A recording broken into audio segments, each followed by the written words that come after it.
Hi hello welcome back to our channel. ఆహా ఎంత బాగుందో. ఈరోజు మన ఛానల్లో కుక్కర్లో ఈజీగా పప్పుచారు చేసే విధానం చూద్దాం. చాలా కొంచెం టైం ఉంది అనుకున్నప్పుడు ఈ విధంగా పప్పుచారు కుక్కర్లో వేసుకొని చేసుకుంటే కనుక చాలా బాగుంటుంది, త్వరగా అవుతుంది, ఆఫీస్కి కూడా త్వరగా వెళ్ళిపోవచ్చు.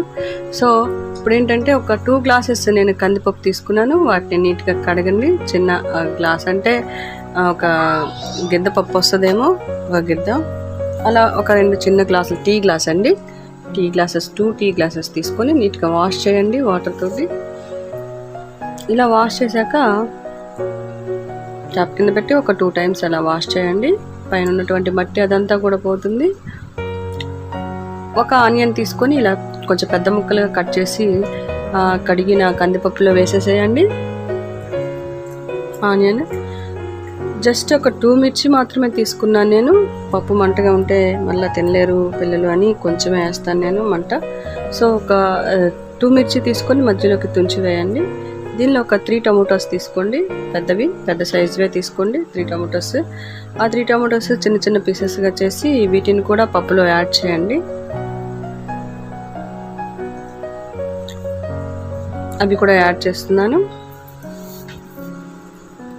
తర్వాత ఒక గరిట ఆయిల్ వేయండి. ఎందుకు ఈ ఆయిల్ అని అంటే ఉడకడానికి ఇది బాగా హెల్ప్ అవుతుంది. అంటే మనం అన్నీ యాడ్ చేస్తున్నాం కాబట్టి, పులుపు అన్నీ కూడా యాడ్ చేస్తున్నాం కాబట్టి, పులుపు వల్ల సాల్ట్ వీటి వల్ల కందిపప్పు ఉడకదు. అందుకని ఆయిల్ వేస్తే పప్పు బాగా ఉడుకుతుంది, మెత్తగా స్మాష్ అవుతుంది. చూడండి, చూసారు కదా వీడియోలో చూపించిన విధంగా.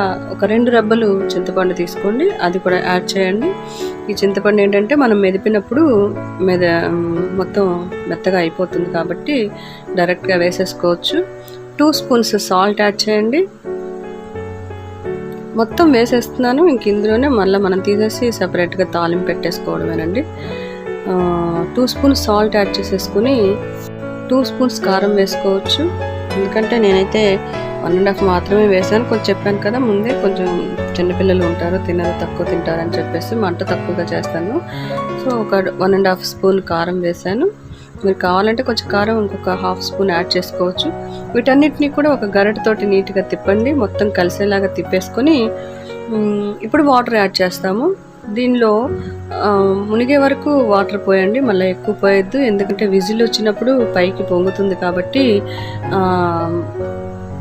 ఒక 1/2 లీటర్ వరకు వాటర్ యాడ్ చేయండి చాలు, అంతకన్నా ఎక్కువ వద్దు, మళ్ళీ పొంగుతుంది. తర్వాత మనం ఉప్పు మెదిగిన తర్వాత, రుబ్బిన తర్వాత మనం వాటర్ యాడ్ చేద్దాము, మళ్ళీ తెరల పెడతాము కాబట్టి ఇబ్బంది ఏముండదు. తర్వాత వేసుకోవచ్చు వాటర్ మనం. సో ఇప్పుడు ఏంటంటే ఒక 1/2 లీటర్ మాత్రమే యాడ్ చేయండి, సరిపోతాయి. వీటితోటి ఉడుకుతుంది. కుక్కర్ మూత పెట్టేసి మీడియం ఫ్లేమ్లో ఉడికించండి. దాదాపు ఒక 8 నుంచి 10 వరకు విజిల్స్ రానివ్వండి. ఎందుకంటే మామూలుగా అన్నీ వేయకపోతే 4 విజిల్స్ 3 విజిల్స్లోనే ఉడికిపోతుంది పప్పు ఈజీగా.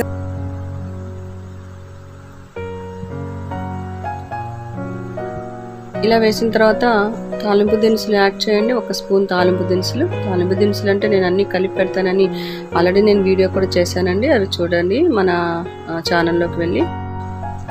జీలకర్ర, ఆవాలు, పచ్చిశనగపప్పు, మినపప్పు ఇవి ఉంటాయండి. చూడండి ఒకసారి, ఇవన్నీ కూడా తయారు చేసిన విధానం నేను వీడియోలో పెట్టాను, మన ఛానల్లో పెట్టాను, వీడియో ఒకసారి వాచ్ చేయండి. ఈ విధంగా అయిన తర్వాత 1 స్పూన్ యాడ్ చేశాక ఆనియన్, కట్ చేసిన ఆనియన్ సన్నగా పొడవుగా కట్ చేసి పెట్టుకున్నాం కదా, ఆ ఆనియన్ కూడా వేసేసుకోవాలి.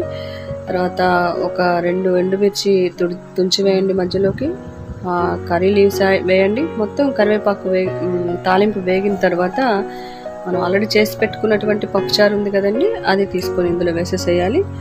ఆ తర్వాత చూసారు కదా, ఇలా తాలింపులో పోసేసుకోవాలి. ఇప్పుడు ఏం చేయాలంటే దీనిని మరగనివ్వాలి, ఒక పొంగు రానివ్వాలి. ఎందుకంటే మనం మామూలు వాటర్ యాడ్ చేసాం కాబట్టి, రూమ్ టెంపరేచర్లో ఉన్న వాటర్ యాడ్ చేసాం కాబట్టి మరిగితేనే పప్పు బాగుంటుంది. ఒకసారి ఒక పొంగు వస్తేనే బాగుంటుంది. కాబట్టి ఇలా వదిలేసేయండి దాన్ని. చక్కగా అదే బాయిల్ అవుతుంది, వేడెక్కి పొంగు వస్తుంది. దగ్గరుండి మళ్ళీ స్టవ్ ఆఫ్ చేసుకోవాలండి, లేదంటే పప్పు మొత్తం పొంగిపోతుంది. చూసారు కదా, ఈ విధంగా బాగా పొంగుతుంది, మంచి కలర్ కూడా కనిపిస్తుంది కదండి, చాలా బాగుంటుంది టేస్ట్ కూడా.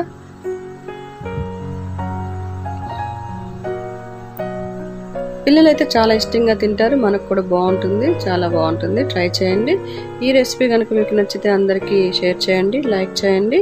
అలాగే ఆహా ఎంత బాగుందో ఛానల్ని సబ్స్క్రైబ్ చేయండి. Thank you for watching.